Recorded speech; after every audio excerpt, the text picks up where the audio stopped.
Hoy vamos a hacer unas milanesas de pollo. Lo primero que vamos a hacer es, con las manos bien limpias, sacar unos filetes bien finititos de la pechuga.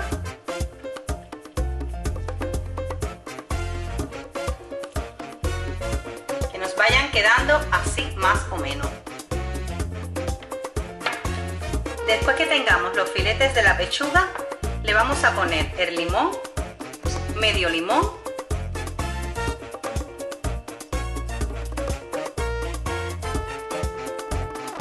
le vamos a agregar las especias,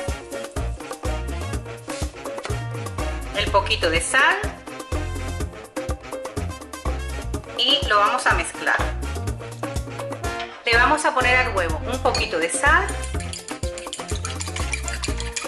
la vamos a batir.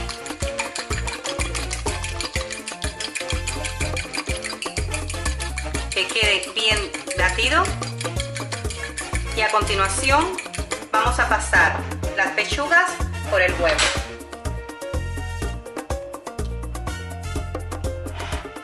Y después por el pan molido.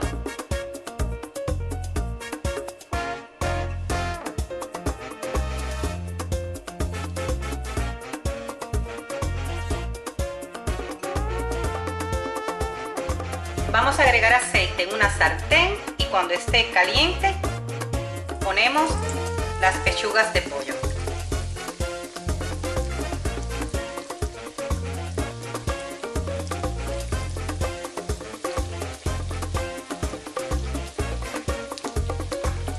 Le daremos 2 minutos por un lado, viraremos y 2 minutos por el otro lado.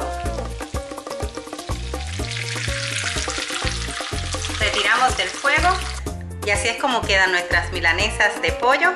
Se puede acompañar con arroz blanco y ensalada.